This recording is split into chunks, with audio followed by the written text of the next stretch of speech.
नमस्कार। Good evening प्यारे साथियों, कैसे हो आप सभी। उम्मीद करती हूँ सभी प्यारे साथी एकदम मस्त शानदार जिंदाबाद जबरदस्त होंगे। मैं वर्षा आप सभी का स्वागत करती हूँ आपके अपने प्यारे परिवार रोजगार विद अंकित एप्लीकेशन पर। तो प्यारे साथियों, कैप्सूल क्रैश कोर्स में आप लोगों की हिंदी की क्लासेस मंडे टू फ्राइडे शाम 4 बजे चलती है।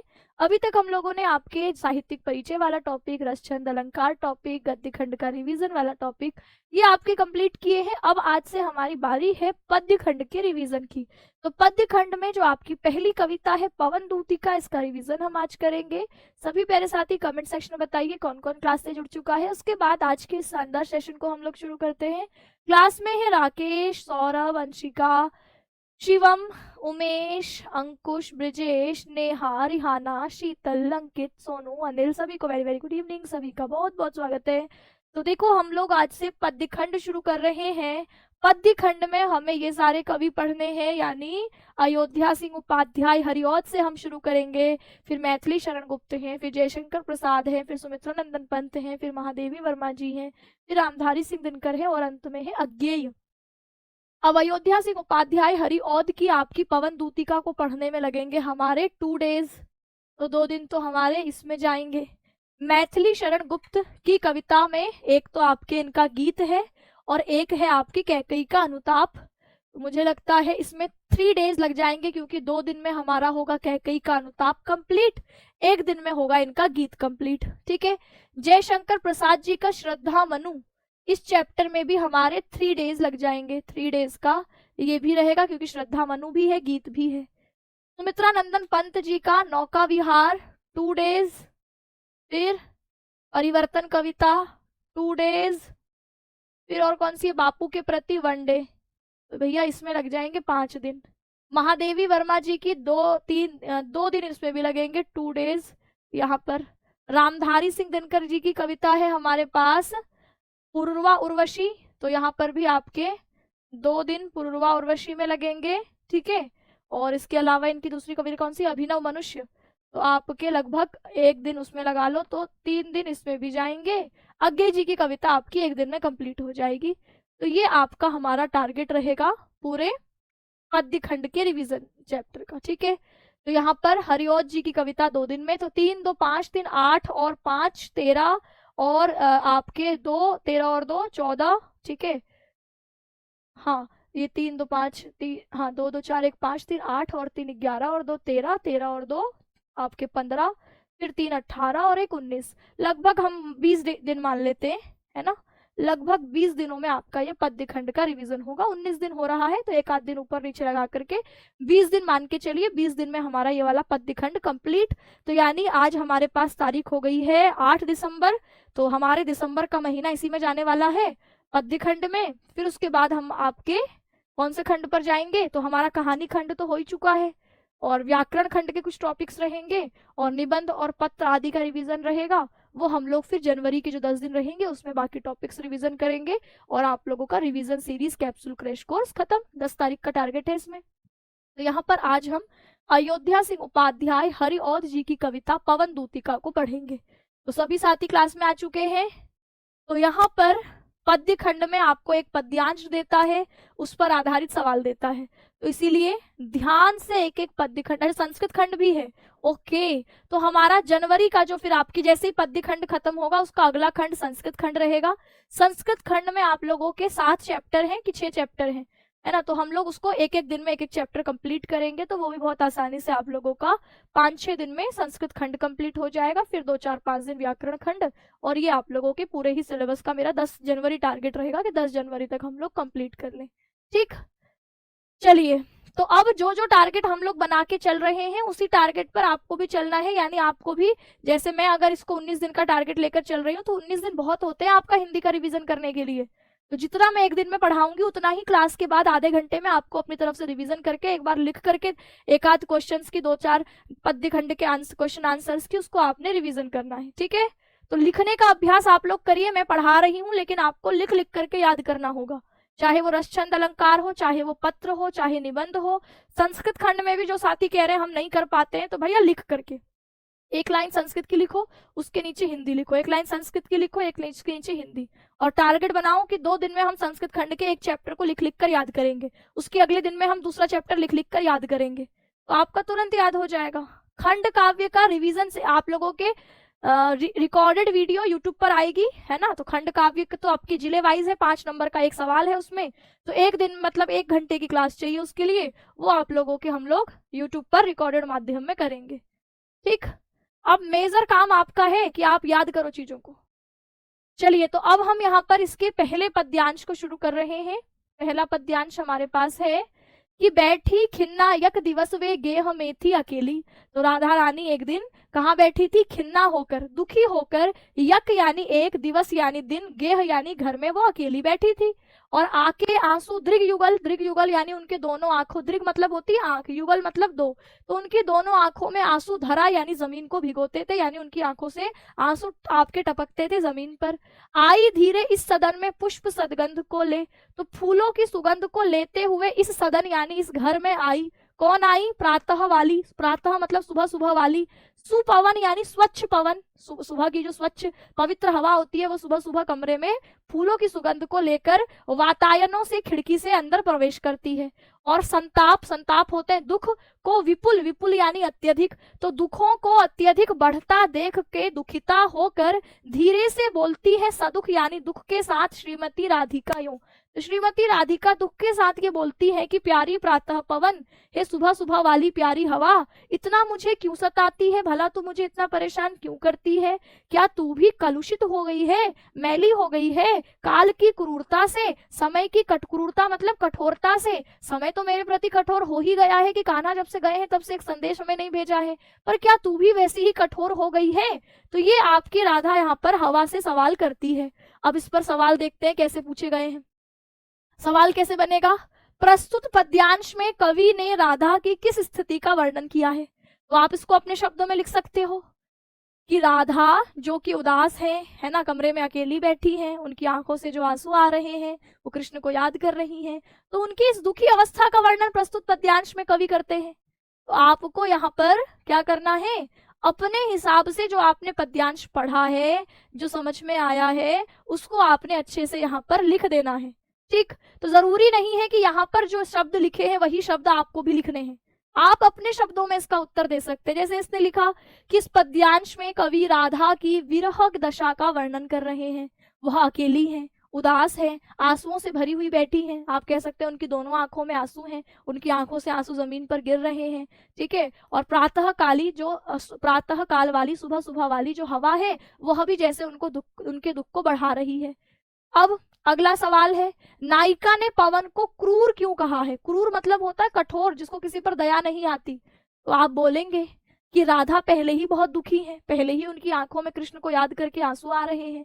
अब जब सुबह सुबह की ठंडी हवा आती है तो वह ठंडी हवा भी मानो राधा को ऐसे लगती है जैसे उनके दुख को बढ़ा रही हो। तो राधा इसीलिए यहाँ पर हवा को क्रूर कहती है कि मैं वैसे ही दुखी हूँ और तुम आकर के मेरे दुख को और बढ़ा रही हो। तो क्या तुम भी वैसे ही क्रूर हो गई जैसे समय मेरे प्रति, काल मतलब समय, समय जैसे मेरे प्रति क्रूर हो गया है, कठोर हो गया है, ऐसे ही क्या तुम भी मेरे प्रति कठोर हो गई हो? तो यहाँ राधा पहले से ही दुखी है और जब सुबह की ठंडी हवा चलती है तो उनके दुख और बढ़ जाते हैं। तो इसीलिए यहाँ पर राधा पवन को क्या कहती है? दुख बढ़ाने वाला। प्रस्तुत पद्यांश की अलंकार योजना पर प्रकाश डालो। तो आप कहेंगे आके आंसू, अ वर्ण की आवृत्ति, प्यारी प्रातः पवन, प प प। तो जहां वर्णों की बार बार आवृत्ति होती है उसको हम अनुप्रास अलंकार कहते हैं। मानवीकरण, मानवीकरण जहां पर हम निर्जीव चीज को सजीव चीज की तरह दिखाएं। हवा को ऐसा दर्शाया गया है जैसे वो इंसानों की तरह दुख पहुंचा रही हो। भाई हवा बताओ दुख पहुंचाती है? भाई कोई इंसान तो आपको दुख पहुंचा सकता है, पर हवा तो चल रही है, भाई हवा कैसे दुख पहुंचाएगी? तो जब भी हम किसी निर्जीव चीज को सजीव चीज की तरह दिखाएं, मैं कहूं कि ये पेन मुझसे बात कर रहा है, कह रहा है मुझे छोड़ दे, मुझसे कितना लिखेगी, है ना, मुझे बख्श दे, मुझे नींद आ रही है, मुझे सोने दे। अब ये निर्जीव है, आप कहोगे आपसे कैसे बात कर सकता है? तो यहाँ पर कविता, पद्य खंड कल्पना प्रधान होता है, इसमें कवि कुछ भी किसी से भी करवा सकता है।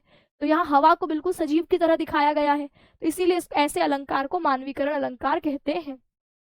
रेखांकित अंश की व्याख्या, देखो इसमें कोई सी भी पंक्ति रेखांकित करके देगा तो आप उसकी व्याख्या कर लोगे, वही पंक्ति तो आपको समझानी है। मान लीजिए मुझे ये पंक्ति रेखांकित करके दी है तो मैं बोलूंगी, प्रस्तुत पंक्ति में कवि कहते हैं कि राधा एक दिन दुखी होकर अकेले घर में बैठी थी और उनकी आंखों में आंसू आकर के जमीन पर गिरते थे और ऐसा लगता था जैसे जमीन को भिगो रहे हैं। यही अर्थ आपको लिखना है। आई धीरे इस सदन में पुष्प सदगंध को ले, प्रातः काली सुपवन इसी काली आता है। ये पंक्ति देगा तो मैं बोलूंगी कि प्रस्तुत पंक्तियों में कवि कहते हैं कि जब राधा अकेली कमरे में बैठी है, दुखी है, आंसू बहा रही है, तो उसी समय घर में फूलों की सुगंध वाली जो सुबह सुबह वाली हवा है वह खिड़की से उसी समय प्रवेश करती है ना। और फिर इसकी पंक्तियों की देगा तो इस पंक्तियों को आपने समझा देना, तो ये बड़ा आसान होता है। ऐसा रेखांकित अंश की व्याख्या में घबराने वाली कोई बात नहीं होती। पाठ का शीर्षक कवि का नाम लिखिए, तो आपसे बोलेगा कविता का शीर्षक क्या है, आप बोलोगे पवन दूती का। कवि कौन है? अयोध्या सिंह उपाध्याय हरिऔध जी हैं। तो आपसे कहेंगे अयोध्या सिंह उपाध्याय हरिऔध जी का समय बताओ, तो बताओ क्या बताओगे? आपसे बोलेंगे कि अयोध्या सिंह उपाध्याय हरिऔध जी का समय बताओ, तो क्या बताएंगे?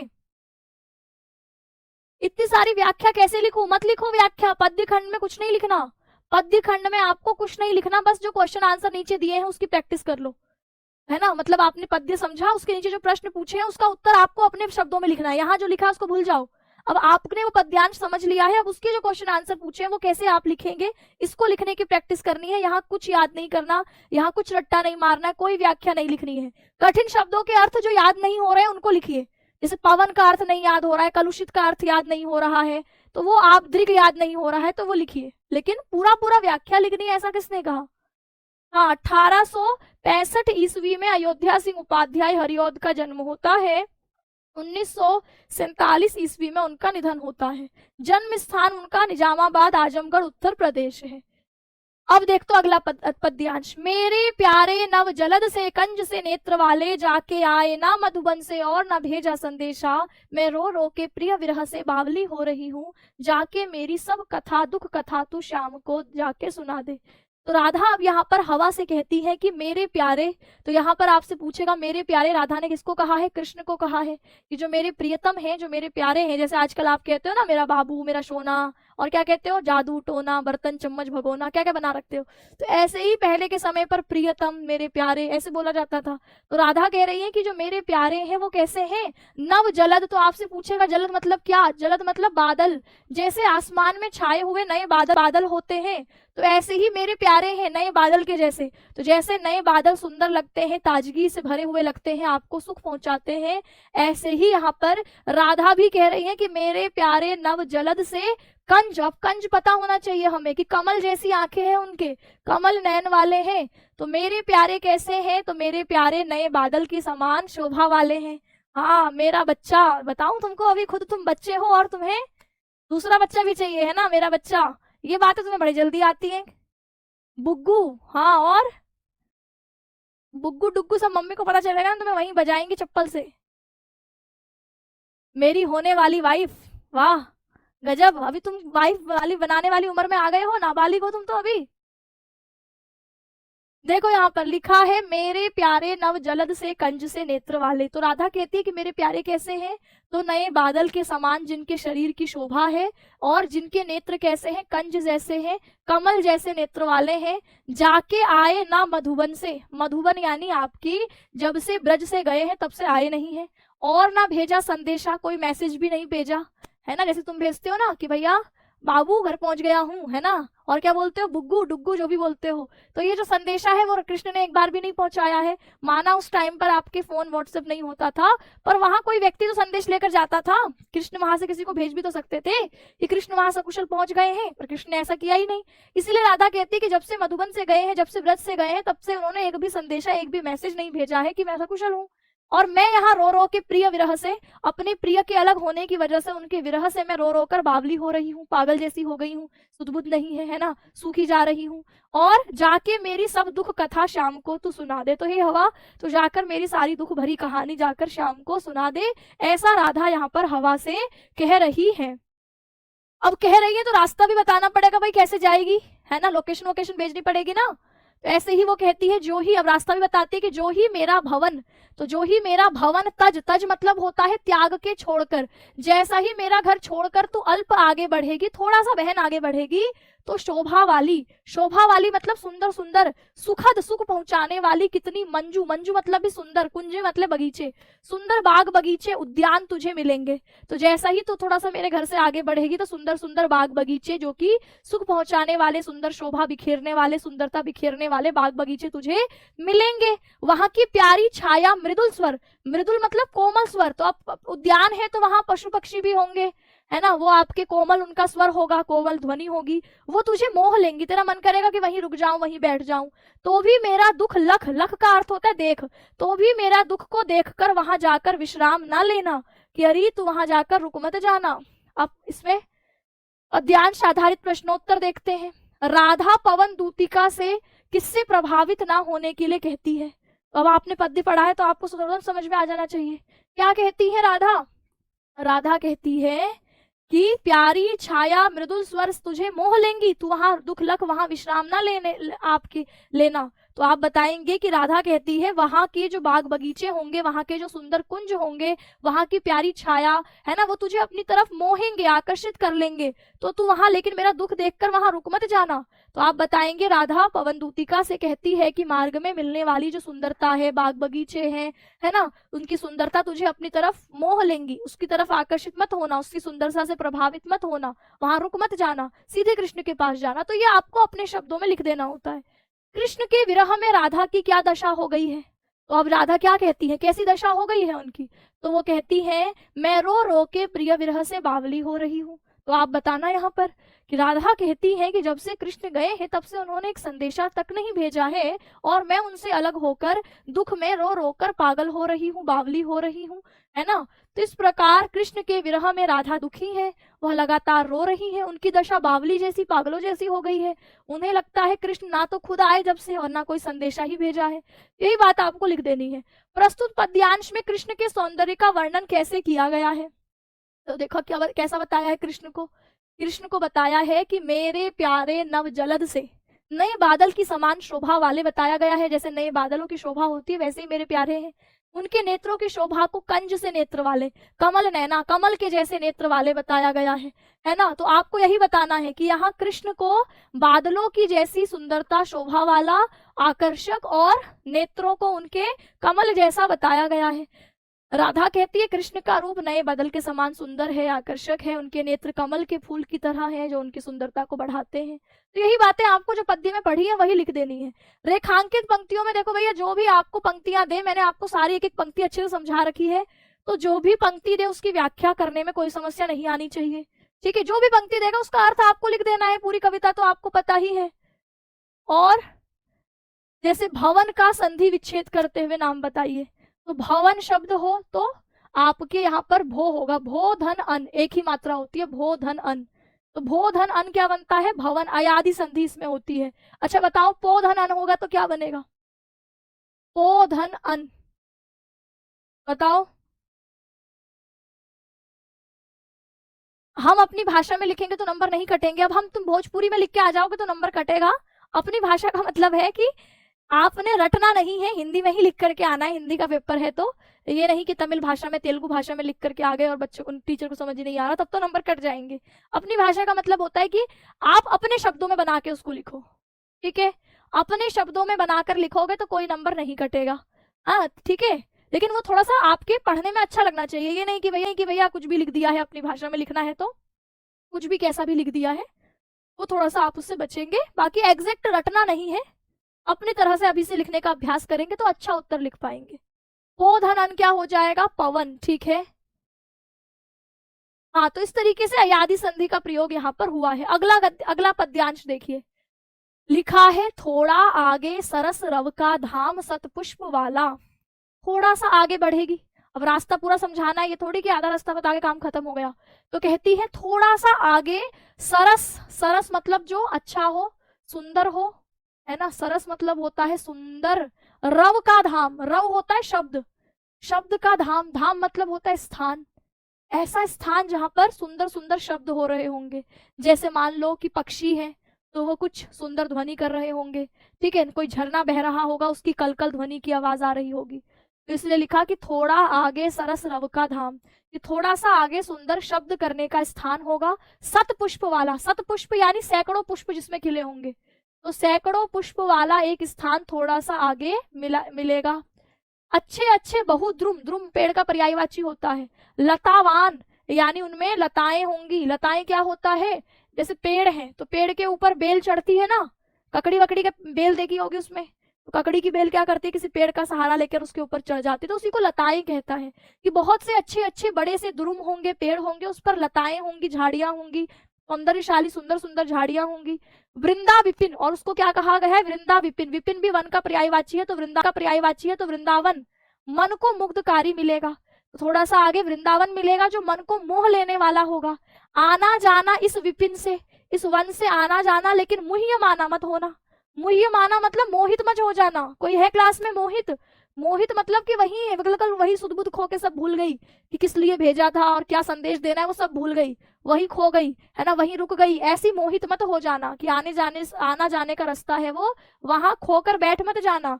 ये राधा वहां पर बताना चाहती है। कठिन शब्दों के अर्थ भी आपको यहाँ पर मिलेंगे पीडीएफ में, इसकी व्याख्या भी मिलेगी, इसको आप पढ़ लेंगे जो मैंने समझाया है। ठीक है, क्लास के बाद का होमवर्क क्या है, अभी आप लोग जब तक 2-3 महीने क्रैश कोर्स कर रहे हैं, आप बिल्कुल खाली नहीं है, आपके पास 1 मिनट की भी फुर्सत नहीं होनी चाहिए कुछ और करने के लिए। तो क्लास के बाद पीडीएफ से एक बार कठिन शब्दों के अर्थ और पद्यांश की जो व्याख्या लिखी हुई है उसको अच्छे से पढ़ना है, और 2-4 पद्यांशों के प्रश्नोत्तरों को लिखने का अभ्यास करना है। हिंदी में आधे घंटे का समय निकाल रहे, काफी होगा लेकिन करना है। ठीक, अब देखो प्रस्तुत पद्यांश में नायिका पवन से क्या कहती है, तो आप यही बताएंगे। वो कहती है भैया सुंदर सुंदर जगह से तुम आओगी जाओगी। अच्छा, अभी एक पद्यांश और है, देखो आगे कहती है, जाते जाते अगर पथ में क्लांता कोई दिखावे। तो यहाँ तक आपने देखा कि राधा कहती है अगर तुम थोड़ा आगे बढ़ोगे तुम्हें मधुर ध्वनि से युक्त सैकड़ों फूलों वाला एक सुंदर स्थान मिलेगा, वहां सुंदर पेड़ लताएं होंगी, वह स्थान वृंदावन होगा जो अत्यंत मनमोहक है, लेकिन तुमको वहां की सुंदरता से मोहित होकर रुकना नहीं है। राधा पवन से कह रही है कि राधा वहां के रास्ते के आकर्षण में ना फंसे, शीघ्र आगे बढ़े।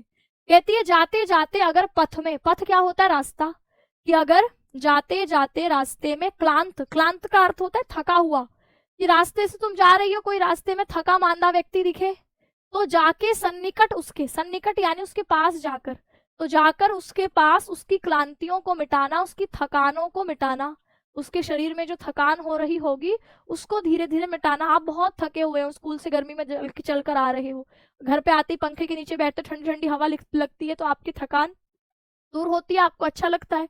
तो ऐसे ही जब रास्ते में कोई क्लांत थका हुआ व्यक्ति देखे तो जो हवा है वो उसको स्पर्श करेगी, उसके पास जाएगी तो उसको अच्छा लगेगा, उसकी क्लांति मिटेगी, उसकी थकान मिटेगी।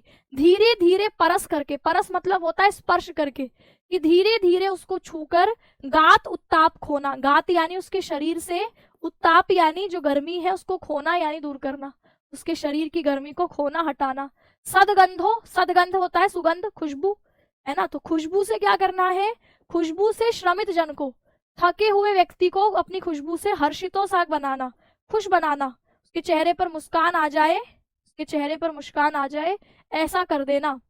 तो राधा कहती है, मथुरा जा रही पवन से कहती है कि अगर आगे जाने पर तुम्हें सुंदर फूलों से भरा एक मनमोहक स्थान मिलेगा, वहां मधुर ध्वनि वाले पक्षी चहक रहे होंगे, हरे भरे पेड़ होंगे, बेलें लताएं अपनी छटा बिखेर रही होंगी, वह रमणीय स्थान वृंदावन है, वहां सैकड़ों फूल खिले हैं, वातावरण अत्यंत सुगंध है। लेकिन राधा पवन से आग्रह करती है कि इस मनमोहक वन से प्रभावित होकर वहां रुक मत जाना, बल्कि अपने मार्ग पर आगे बढ़ती रहना। इसके बाद राधा पवन से कहती है कि यदि मार्ग में कोई थका मांदा व्यक्ति मिले तो उसके पास जाकर धीरे धीरे उसको स्पर्श करना और उसकी थकान दूर करना, अपनी सुंदरता बिखेर कर उसको ताजगी और प्रसन्नता से भर देना। प्रश्नोत्तर देखते हैं। लिखा है, प्रस्तुत पद्यांश में नायिका पवन से क्या कहती है, आप बताओगे। नायिका राधा पवन से मथुरा जाने के लिए कहती है, वह कहती है कि भाई रास्ते में आने वाले जो सुंदर दृश्य होंगे उनके बारे में बताती है कि इन मोहक स्थानों पर तुम रुक मत जाना, है ना, सीधे अपनी मार्ग पर आगे बढ़ना। लेकिन रास्ते पर अगर कोई थका हुआ व्यक्ति दिखे, दीन दुखी दिखे, तो उसको तुम उसकी थकान को दूर करना। राधा पवन को किन वस्तुओं से मोहित ना होने के लिए कहती है, तो वृंदावन, तो वो कहती है कि मथुरा के रास्ते में वृंदावन मिलेगा, वह बहुत सुंदर स्थान है, वहां रंग बिरंगे फूल होंगे, पक्षी चहचहा रहे होंगे, हरे भरे वृक्ष होंगे, उसमें सुंदर सुंदर लताएं होंगी, बेलें होंगी, लेकिन वह उस सबसे आकर्षित ना होना, मोहित मत हो जाना, आगे बढ़ती रहना। राधा पवन से किस प्रकार के लोगों की सहायता करने को बोलती है? तो आप बताएंगे रमणीय का अर्थ सुंदर होता है, तो आप कहेंगे कि राधा वहां पर किस लोगों की सहायता करने के लिए कहती है? तो आप बोलेंगे राधा कहती है कि कोई क्लांत व्यक्ति, थका मांदा व्यक्ति मिले तो पास जाकर उसकी थकान को स्पर्श करके उसकी थकान को दूर करना और अपनी सुगंध से उसको थोड़ा ताजगी से भर देना, उसको खुश कर देना। प्रस्तुत पद्यांश की अलंकार योजना। अलंकार योजना पुनरुक्ति प्रकाश अलंकार होता है जहां शब्द रिपीट होते हैं, जैसे अच्छे अच्छे, तो 2 बार शब्द आया है लेकिन दोनों बार अर्थ सेम है, तो जब एक शब्द की आवृत्ति हो और अर्थ उसका समान हो तो पुनरुक्ति प्रकाश। तो अच्छे अच्छे, जाते जाते, धीरे धीरे, शब्दों में दोहराव के कारण पुनरुक्ति प्रकाश है। उपमा अलंकार की श्रमित जन को हर्षितो सा बनाना, तो सा से सी तुलना कर दी है कि जो थके हुए लोग होंगे उसको खुश लोगों जैसा बना देना, तो तुलना करने पर आपके उपमा अलंकार का प्रयोग हम कहते हैं। रेखांकित अंश की व्याख्या, यहाँ पर कोई भी पंक्ति आपको रेखांकित करके दे तो आप लोग उसका अर्थ कर लेंगे क्योंकि हम हर पंक्ति को समझते हुए चल रहे हैं। अब अगला है लज्जाशील पथिक महिला जो कहीं दृष्टि आए। दृष्टि आए मतलब नजर आए। लज्जाशील यानी ऐसी महिला जो थोड़ी शर्मीली हो, है ना, जैसे गांव में बहुएं होती हैं जो घूंघट घूंघट करके जा रही है, तो इसीलिए लिखा कि लज्जाशील पथिक महिला। पथिक मतलब रास्ते पर जाती हुई कोई जो महिला है, वह अगर कहीं दृष्टि आए, वह कहीं अगर नजर आए तो होने देना विकृत वसना। विकृत मतलब खराब, वसना यानी वस्त्र, तो उसके वस्त्रों को खराब मत कर देना, उसके वस्त्रों को उड़ा मत देना, तो ना उस सुंदरी के वस्त्रों को बिगाड़ देना, उस सुंदरी के वस्त्रों को खराब मत कर देना। ठीक है, तो फिर आगे लिखा है जो थोड़ी भी श्रमित वह हो, जो थोड़ी सी थकी हुई दिखे वह। अब महिलाएं भैया इतना काम करती हैं, गांव घरों में थक जाती हैं। मानो पहले के समय में पानी भरने जाया करती थी पनघट पे, है ना, तालाब वालाब से पानी भर के लाया करती, थकान हो जाती थी। खेतों से कुछ काम करके ला रही हैं तो उसमें थकान हो रही है, तो इसलिए लिखा कि लज्जाशील रास्ते पर गुजरती महिला कहीं नजर आए तो उसके कपड़ों को खराब मत कर देना उस सुंदरी के, और जो थोड़ी वह श्रमित दिखे, थकी हुई दिखे, तो गोद ले श्रांति खोना। श्रांति मतलब थकान, तो उसकी थकान को अपनी गोद में लेकर मिटाना। गोद में लेकर मिटाना मतलब उसकी थकान को उसको छू कर थोड़ा सा हटा देना, दूर कर देना। होठों की और कमल मुख की। रूपक अलंकार देखो, उसके होठ जो मुरझाए हो और उसका कमल मुख, उसका कमल रूपी मुख, कमल के जैसा उसका मुख, मुख ही मानो कमल है, तो ऐसा उसके होठ और उसके कमल रूपी मुख की मलानताएं। मलानता होती है मुरझाहट, कि चेहरा बहुत काम करने के बाद मुरझा जाता है ना, तो ऐसी जो उसका चेहरा मुरझाया हो तो उसको मिटा देना, यानी उसके चेहरे की जो मुरझाहट होगी उसको दूर कर देना। और आगे क्या लिखा है, कोई क्लांता कृषक ललना। क्लांता मतलब भी थकी हुई, कोई थकी हुई, कृषक मतलब किसान, कोई थकी हुई, कृषक मतलब किसान, ललना मतलब स्त्री, कोई किसान की स्त्री थकी हुई जो खेत में दिख जाए तो धीरे धीरे जाकर उसकी क्लांतियों को, उसकी थकान को मिटा देना। और जाता कोई जलद यानी बादल, अगर व्योम में आकाश में होगा, अगर आसमान में कोई बादल उड़ता हुआ जा रहा हो तो उसको ले आना। कहाँ ले आना? जहां पर ये काम कर रही होंगी, और उस बादल की छाया के द्वारा सुखित करना, सुख पहुंचाना तप्त भूतांगना को, उस दुखी, भूतांगना यानी स्त्री, उस दुखी स्त्री को उस बादल की छाया से सुख पहुंचाना। भाई आप काम कर रहे हो, कहीं धूप है तो आपको ज्यादा परेशानी होगी, ज्यादा चेहरे पे थकान दिखेगी, अब वहीं बादल आ जाए, ठंडी ठंडी हवा चलने लग जाए तो थकान आपकी सारी दूर हो जाएगी। विकृत मतलब बताया तो खराब, तो यहाँ पर पथिक, ये जो कठिन शब्दों के अर्थ है वो आपको यहाँ पर दिखाई दे रहे हैं। विकृत मतलब जैसे वस्त्रों को उड़ा देना, इधर उधर खराब कर देना, है ना। श्रांति थकान, मलानता मलिनता, मुरझाना चेहरे का, उसको मलनता कहते हैं, मुरझाना। कृषक ललना किसान की स्त्री, व्योम मतलब आकाश। तो जिसको कहीं पर कोई शब्द पर डाउट है कृपया क्लास के बाद पीडीएफ को जरूर पढ़ें, उसमें हर कठिन शब्द का अर्थ लिखा होगा। अब सवाल देखते हैं, लिखा है लज्जाशील को देखिएगा, लज्जाशील में क्या गड़बड़ है भैया? लज्जाशीला पथिक महिला, तो लज्जाशीला लज्जाशील बाकी एक ही बात है। जो शर्मीली हो, लज्जाशीला यानी जो उसको अपने में शर्म आए, थोड़ी सी लज्जा आए, घूंघट घूंघट करके जा रही हो, ऐसी कोई महिला हो। संधि सिलेबस में नहीं है तो संधि नहीं पढ़ाई जाएगी। अब देखिए लिखा है नायिका पवन से लज्जाशील महिला के प्रति कैसा आचरण करने के लिए कहती है। तो आप बोलोगे नायिका कहती है, मतलब राधा कहती है पवन से कि अगर रास्ते में कोई लज्जाशील, ऐसी लज्जाशील के इसमें लिख सकते हैं आप, कोई शर्मीली महिला दिखे तो उसके वस्त्रों को खराब मत कर देना, उड़ा मत देना। अगर वह थकी हुई लगे तो उसकी ठंडी हवा से उसकी अपनी थकान को दूर कर देना, उसके चेहरे में जो मलिनता होगी, उसके होंठ जो मुरझाए होंगे उसको दूर कर देना। यही बात आपको लिखनी है। नायिका पवन से किस प्रकार की कृषक महिला की सहायता करने के लिए कहती हो, जो क्लांता हो, थकी हुई हो, खेतों में काम कर रही हो। तो नायिका पवन से कहती है अगर उसे कोई खेत में काम करने वाली थकी महिला दिखे तो धीरे धीरे पास जाकर अपनी ठंडी हवा से उसकी थकान दूर कर देना। अगर आकाश में कोई बादल उड़ रहा हो तो उसको उनके पास ले आना, सन्निकट लाना, और उसकी छाया से उन दुखी स्त्रियों को शीतलता देना, उनको थोड़ा सा आराम पहुंचाना। प्रस्तुत पद्यांश की अलंकार योजना, तो इसमें आपको अलंकार जैसे विकृत वसना में देखो व वर्ण की आवृत्ति हुई है, तो विकृत वसना में अनुप्रास अलंकार कह देंगे। कमल मुख में आप रूपक अलंकार कह देंगे, है ना। तो इस तरीके से आप यहाँ पर रूपक अलंकार, पुनरुक्ति प्रकाश, धीरे धीरे में पुनरुक्ति प्रकाश, तो रूपक, पुनरुक्ति प्रकाश, और यहाँ पर आप अनुप्रास कह देंगे। तो इस प्रकार अलंकार जो आपको पढ़ाए गए हैं उसको आप ध्यान रखेंगे तो अलंकार भी कर लेंगे। रेखांकित अंश की व्याख्या कीजिए, तो आप कहेंगे कि कृष्ण आपकी जो भी पंक्ति इसमें व्याख्या करके देगा, जैसे कृष्ण की विरह में अग्नि में जलती हुई राधा पवन दूतिका को कहती है कि अगर रास्ते में कोई लज्जाशील स्त्री मिले, शर्मीली स्त्री मिले तो उसके वस्त्रों को मत उड़ा देना, और वह पवन से संयम पूर्ण व्यवहार करने के लिए, है ना, मतलब थोड़ा सा एक कि उसके कपड़ों को खराब मत कर देना, थोड़ा संयम पूर्ण यानी थोड़ा शिष्टाचार वाला व्यवहार करने के लिए कहती है। प्रस्तुत पद्यांश का केंद्रीय भाव क्या है? ये पद्यांश आपको समझाना क्या चाह रहा था? ये पद्यांश आपको ये समझाना चाह रहा था कि राधा भले ही कितनी दुखी है लेकिन खुद के दुख की परवाह ना करते हुए अगर रास्ते में उसको कोई दुखी लोग दिखते हैं, थके हुए लोग दिखते हैं, तो पवन को कहती है, हवा को कहती है कि उनकी मदद करना। तो ये उसके अंदर जो परोपकार की भावना है कि हम अपने से पहले दूसरों के बारे में सोच रहे हैं, तो राधा के इसी परोपकार की भावना को इसमें दिखाया गया है कि राधा स्वयं दुखी होने के बावजूद भी पहले रास्ते में थके हुए अन्य लोगों के बारे में, किसान की स्त्रियों के बारे में सोचती है। तो यह राधा के इस परोपकार के भाव को दिखाते हैं। तो इस पद्यांश में परोपकार की भावना को प्रमुखता दी गई है।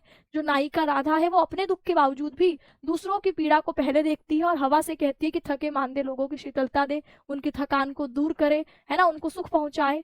तो ये राधा के परोपकार भाव को यहाँ दिखाया गया है। आगे लिखा है, राधा जाते जाते पहुंच मथुरा धाम में उत्सुका हो, न्यारी शोभा वर नगर की देखना मुग्ध होना, तू होवेगी चकित लख के मेरू के मंदिरों को, आभा वाले कलश दूसरे अर्क से हैं। तो आप बताएंगे कि जैसे जैसे जाते जाते मथुरा धाम, मथुरा नामक स्थान में जब तुम पहुंच जाओगी, तो ये पूरा रास्ता समझाया, तो वहां जाकर उत्सुक हो जाओगी, एक्साइटेड हो जाओगी मथुरा जाकर के। क्यों? क्योंकि वहां के इतने ऊंचे ऊंचे मंदिर, मथुरा गए हैं ना आप लोग, तो यहाँ पर देखो कितने ऊंचे ऊंचे मंदिर हैं। तो क्या लिखा है कि जाते जाते पहुंच मथुरा धाम में उत्सुका हो, कि मथुरा धाम में पहुंचकर तुम बिल्कुल उत्सुका हो जाओगी।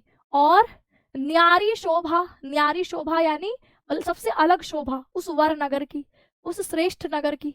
भाई जिससे आप प्यार करते हैं उसको फिर सिर्फ आपको वो व्यक्ति प्रिय नहीं होता, फिर उसका शहर प्रिय लगने लगता है, उसके लोग प्रिय लगने लगते हैं, उसके यहाँ की अगर धूल भी होगी, मिट्टी भी होगी तो वो भी अच्छी लगने लगती है। तो राधा कृष्ण से प्रेम करती है तो कृष्ण जहाँ रहते हैं वो नगर, वो शहर भला कैसे सुंदर ना हो, वो शहर सुंदर, वो गली सुंदर, है ना, वो मोहल्ला सुंदर, वहाँ के लोग सुंदर, वो सब अपने अपने लगने लगते हैं, वो सब अच्छा लगने लगता है। इसलिए राधा कहती है कि जब तुम जाते जाते उस श्रेष्ठ नगर में पहुंचोगी तो वहां की न्यारी शोभा देखकर तुम उत्सुक हो जाओगी, और तुम देखकर वहां मुग्ध हो जाना, खो जाना। वहां खुद को कंट्रोल करने के लिए नहीं कहती, वहां क्या कहती है कि मुग्ध हो जाना, उस न्यारी शोभा को देखकर उसमें खो जाना। तू होवेगी चकित, चकित यानी आश्चर्यचकित, है ना, बिल्कुल एकदम आश्चर्यचकित हो जाएगी। कब हो जाएगी आश्चर्यचकित? तो कहती है आश्चर्यचकित होगी लख के, देख के, किसको? मेरू से पर्वत। तो मेरू कहने का मतलब यहाँ सुमेरु पर्वत की बात हो रही है जो कि बहुत ऊंचा पर्वत है। तो सुमेरु से मंदिर ऊंचे, जैसे सुमेरु पर्वत ऊंचा है ऐसे सुमेरु पर्वत के समान ऊंचे ऊंचे मंदिरों को देखकर तो बड़ी चकित हो जाएगी कि इतने ऊंचे मंदिर। आभा वाले, आभा मतलब होता है चमक, है ना, तो प्रकाश वाले, चमक वाले, प्रकाश या चमक, आभा का मतलब, तो प्रकाश या चमक वाले जो कलश उनके ऊपर रखे होंगे, तो दूसरे अर्क, अर्क होता है सूर्य, दूसरे सूर्य से, तो जैसी सूर्य में आभा होती है, चमक होती है, प्रकाश होता है, ऐसा ही इनके ऊपर जो कलश रखे होंगे उनसे ऐसी ही चमक, ऐसा ही प्रकाश निकल रहा होगा। तो ऐसा लगेगा जैसे दूसरे सूर्य हो। तो ये बात यहाँ पर कही गई है। देखें पूजा समय मथुरा मंदिरों को, तो मथुरा के मंदिरों को शोभा और बढ़ जाती जिस वक्त पूजा हो रही हो। तो मथुरा के मंदिरों की शोभा किस वक्त बढ़ जाती है? जिस वक्त मथुरा के मंदिरों में पूजा हो रही हो। तो वो कहती है मध्य जाना, जहां पर जब शाम के वक्त मंदिरों में भीड़ होगी, पूजा हो रही होगी, उस वक्त उन मंदिरों के बीच में जाना। और वहां नाना, नाना यानी अलग अलग प्रकार के वाद्य, वाद्य होता है जैसे ढोलक हो, वाद्य मतलब जो इंस्ट्रूमेंट है, ढोलक है, ठीक है, मंजीरा होता है, मंजीरा, मंजीरा जो भी होता है ना, और क्या होती है, बांसुरी बजा रहा हो कोई, कोई हारमोनियम बजा रहा हो। तो ये जो अलग अलग प्रकार के वाद्य यंत्र होते हैं उनका मधुर स्वर, लोगों की भजन कीर्तन कर रहे होंगे, है ना, अलग अलग तरीके के ढोलक, मंजीरे और क्या होते हैं, हारमोनियम, बांसुरी, ये सब बज रही होगी। तो उनसे जो मधुर स्वर होगा वह उसकी मुग्धता को, मुग्धता मतलब एकदम एक तरीके का वहां का कि वहां गए तो फिर वहीं के हो गए, ऐसी जो मुग्धता होगी, ऐसी जो मोहकता होगी, उसको तुम और बढ़ा देना। क्योंकि ठंडी ठंडी हवा चल रही है, भजन कीर्तन चल रहे हैं, है ना, तो और कितना मजा आएगा। तो ऐसे ही तो कहती है वहां की मुग्धता को बढ़ाना। किमुआ, किमुआ का अर्थ होता है अथवा, अथवा क्या करना तुम लेकर रुचिर तरु, रुचिर मतलब सुंदर, तरु यानी पेड़, सुंदर सुंदर जो पेड़ होंगे वहां के आसपास, मंदिरों में आसपास, तो उनके शब्दकारी फल, शब्दकारी फल यानी वो आपस में टकराएं तो उनसे कुछ शब्द निकले, ऐसे फलों को क्या करना है, धीरे धीरे से मधुर रव से, मधुर शब्दों के साथ मुग्ध हो होकर बजाना। तो अपनी खुशी दिखाते हुए तू भी उन शब्द करने वाले फलों को ऐसे ऐसे आपस में टकराना, और उससे जो मधुर शब्द निकलेंगे तो वहां की जो भजन कीर्तन की आवाज में ये आवाज मिल जाएगी, तो और वहां की मुग्धता बढ़ जाएगी और वहां का मोहकता बढ़ जाएगी। तो राधा पवन को मथुरा भेजने से पहले ही वहां की भव्यता, सुंदरता का वर्णन कर रही है। कहती है कि जब तुम मथुरा नगरी का में प्रवेश करोगी तो वहां की अनुपम शोभा देखकर मंत्रमुग्ध हो जाओगी। वहां के मंदिरों की विशालता, भव्यता इतनी अद्भुत है कि उनकी ऊंचाई मेरू पर्वत जैसी, सुमेरु पर्वत जैसी होगी। इन मंदिरों के कलश इतने चमकदार हैं कि सूर्य के समान प्रकाशमान लगते हैं। मथुरा की सुंदरता ऐसी है कि वहां पहुंचकर कोई व्यक्ति उसके आकर्षण से बच नहीं सकता। राधा आगे कहती है जब मंदिरों में पूजा अर्चना हो रही हो तो वहां जाकर बज रहे मधुर वाद्य यंत्रों की ध्वनि में अपनी आवाज भी मिलाना ताकि उसकी मधुरता और बढ़ जाए। यदि ऐसा ना कर सको तो किसी वृक्ष के पास चले जाना जिसके फलों से हल्की हल्की ध्वनि निकलती हो, और धीरे धीरे मधुर शब्द के साथ उसको देना। इस तरह तुम मथुरा के धार्मिक संगीतमय वातावरण का आनंद उठा सकोगी। तो यहाँ मथुरा के जो आपके मंदिर है उसकी भव्यता का वर्णन राधा करती है। अब आगे लोकेशन बता दी, वहां पहुंचोगे तो तुम्हें कैसा लगेगा ये बता दिया, लेकिन भाई प्रियतम को पहचानेगी कैसे पवन, है ना, कैसे पहचानेगी? फोटो तो है नहीं आज के जमाने की तरह कि भैया व्हाट्सएप पर भेज दिए फोटो, इंस्टाग्राम आईडी दे दी है, देख लो वहां पर, ऐसा तो होगा नहीं। तो पूरा उसका जो कृष्ण का जो रूप सौंदर्य है उसको शब्दों में बताना भी पड़ेगा। तो कैसे बताती है? कहती है तू देखेगी जलद तन को जा वही तदगता हो। जलद तन यानी जलद मतलब बादल, तो जैसे बादल का आपके धीरे धीरे शब्द में बताया, तो बेटा एक ही शब्द जब उसका एक ही अर्थ होता है और वो रिपीट होता है तो उसको हम क्या कहते हैं? उसको हम पुनरुक्ति प्रकाश अलंकार कहते हैं। तो जहां पर भी एक जैसा शब्द जिसका अर्थ भी समान है वो दो बार रिपीट होता है तो उसको हम पुनरुक्ति प्रकाश अलंकार कह रहेंगे। क्लास से ध्यान से नहीं सुन रहे हो? अब देखिए लिखा है तू देखेगी जलद तन को, तू देखेगी जलद तन को यानी उस बादल के समान जो शरीर वाले हैं, ऐसी जो आपके कृष्ण है उनको देखे तदगता हो जाएगी। तदगता मतलब होता है एकदम तल्लीन हो जाना, खो जाएगी, उनको देखेगी तो उनमें खो जाएगी, ऐसे सुंदर वह है। होंगे लोने नयन, लोने मतलब सलोने नयन, सुंदर नयन, उनके सलोने नयन होंगे। ज्योति उत्कीर्णकारी, ज्योति यानी एकदम प्रकाश देने वाले, प्रकाश यानी चमक बिखेर रहे होंगे, उनकी आंखों से ऐसा लग रहा होगा कोई चमक बाहर फैल रही है ना, ऐसी चमकदार उनकी आंखें होंगी। तन मतलब शरीर, तो उनका जो जलद तन बादल के समान शरीर वाले को वहीं तदगता होकर, वहीं तल्लीन होकर, वहीं खोकर देखेगी, और उनके सलोने नयन, उनके सुंदर नयन, ऐसा लगेगा जैसे कोई उनकी आंखों से चमक बाहर निकल रही हो, जैसे उनकी आंखों से प्रकाश बाहर निकल रहा हो। मुद्रा होगी वरवदन की, मुद्रा यानी उनका जो पूरा शरीर का ढांचा होगा, है ना, उनका जो पोस्चर जिसको हम कहते हैं कि भाई वो कैसे चलते हैं, है ना, कैसे आपके बैठते हैं उठते हैं, तो उनका जो शरीर की मुद्रा होगी वर वदन, वर मतलब श्रेष्ठ, वदन यानी मुख वाले की, श्रेष्ठ मुख की ऐसी ऐसी मुद्रा होगी जैसे मूर्ति सी सौम्यता। तो आपने राम की मूर्ति देखी हो, कृष्ण की मूर्ति देखी हो, तो उनमें एक शांत भाव होता है। रावण का देख लो पुतला, तो उसमें आपको चेहरे से ही लगेगा कि ये बड़ा दुष्ट होगा, क्योंकि उसकी आईब्रो ऐसी उठी हुई सी, ठीक है, चेहरे पर एकदम गुस्सा, ठीक है, चेहरा एकदम एकदम बड़ा हुआ, ठीक है, उस पर आपकी सींग निकल रही है, तो आपको चेहरे से समझ में आ जाएगा कि ये भैया किसी दुष्ट व्यक्ति की प्रतिमा है। और वहीं आप राम का छवि देखो, राम कृष्ण की छवि देखो, तो उनकी छवि में ही, उनकी मूर्ति में ही आपको चेहरे पर, होठों पर एक कोमल सी मुस्कान, चेहरे पर एक शांत भाव मूर्ति में ही दिख जाएगा। तो ऐसा ही वो बताती है कि उनकी जो श्रेष्ठ वदन वाले का जो मुख होगा उसमें एक तरीके की सौम्यता होगी, एक शांत भाव होगा, ठीक है, सुंदरता होगी, और सीधे सीधे वचन उनके, और जब वो बोलते होंगे तो ऐसा लगेगा जैसे सुधा अमृत बरस रहा हो, अमृत से सींचे हुए उनके वचन होंगे, उनके शब्द ऐसा लगेगा जैसे अमृत में डुबो के बोल रहे हैं, है ना, बिल्कुल मीठी चाशनी जैसे उनके शब्द होंगे। नीले फूले कमल दल, तो नीला फूला हुआ जो कमल दल, दल मतलब होता है समूह, जैसे कमल के फूल बहुत सारे समूह में एक साथ खिले हो, ऐसा उनका गात, ऐसा उनका शरीर की श्यामता है, सांवलापन है। तो उनका शरीर नीले फूल के जैसा आपका जो होता है, नीला फूल जैसा होता है, खिल के बहुत सारे नीले फूल इकट्ठा हो जाते हैं, वैसा ही उनका शरीर सांवला है, नीले फूलों के जैसा। पीला प्यारा वसन, वसन यानी वस्त्र, पीले रंग का प्यारा वस्त्र कटी में कमर में पहनते हैं फबीला, तो सुंदर पीला वस्त्र अपने कमर में धारण करते हैं। छूटी काली अलक, अलक होता है जुल्फ, तो उनके चेहरे पर एक काली कलर की छूटी हुई अल्फ जो जुल्फ है वह उनकी मुख की कांति को, सुंदरता को और बढ़ा देती है। तो उनके मुख पर छूटी हुई काली जुल्फ उनके चेहरे की सुंदरता को और बढ़ा देती है। सदवस्त्रों में, सदवस्त्र यानी सुंदर वस्त्रों में, सुंदर वस्त्रों में नवल तन यानी उनके उस नए शरीर, यौवन वाले शरीर की फूटती प्रभा है, मानो उससे एक चमक फूट रही हो, वो और सुंदर लग रहे हो, ऐसा उनको देखकर लगता है। तो फबीला मतलब भी क्या हो गया, सुंदर, है ना, सुंदर दिखता है। तो इस पद्यांश में राधा पवन को मथुरा भेजते हुए श्री कृष्ण के रूप सौंदर्य का वर्णन कर रही है, ताकि पवन उनको जाकर पहचान सके। कहती है उनका शरीर मेघ के समान है, श्याम वर्ण का, जैसे बादल होते हैं सांवले, ऐसे वो भी है। उन्हें देखते ही उनकी छवि में तल्लीन हो जाएगी, खो जाएगी, डूब जाएगी। श्री कृष्ण के नेत्र इतने सुंदर सलोने हैं, उनसे वे इतने प्रभावशाली है कि मानो जैसे प्रकाश बिखेर रहे हो, जैसे कोई चमक उनकी आंखों से निकल रही हो। उनका मुखमंडल अत्यंत सौम्य शांत भाव का मनमोहक है, मानो कोई सुंदर मूर्ति है। जब वे बोलते हैं तो ऐसा लगता है उनके शब्द मानो अमृत में डुबोए गए हैं, अमृत से सींचे गए हैं, इतने मधुर, इतने हृदय को अच्छा लगने वाले, शीतलता प्रदान करने वाले होते हैं। राधा आगे कहती है श्री कृष्ण का रंग नीले खिले हुए कमल के समान है, जो अत्यंत मनोहर लगता है, सुंदर लगता है। वे अपनी कमर पर पीले रंग का सुंदर आपकी वस्त्र धारण करते हैं, जो उनके सौंदर्य को और बढ़ा देता है। उनके घुंघराले काले बालों की एक लट उनके मुख पर झूलती रहती है, जिससे उनकी सुंदरता और अधिक बढ़ जाती है। राधा बताती है कि श्री कृष्ण के शरीर से एक अद्भुत आभा प्रकट होती है, जिससे वो सुंदर वस्त्र धारण किए हुए हैं।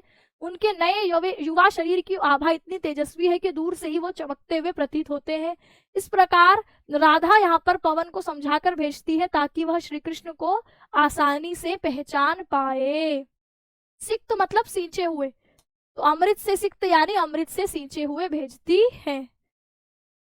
तो हम लोग आज इसको यहीं तक रखेंगे, लगभग आधा हमने कंप्लीट किया है।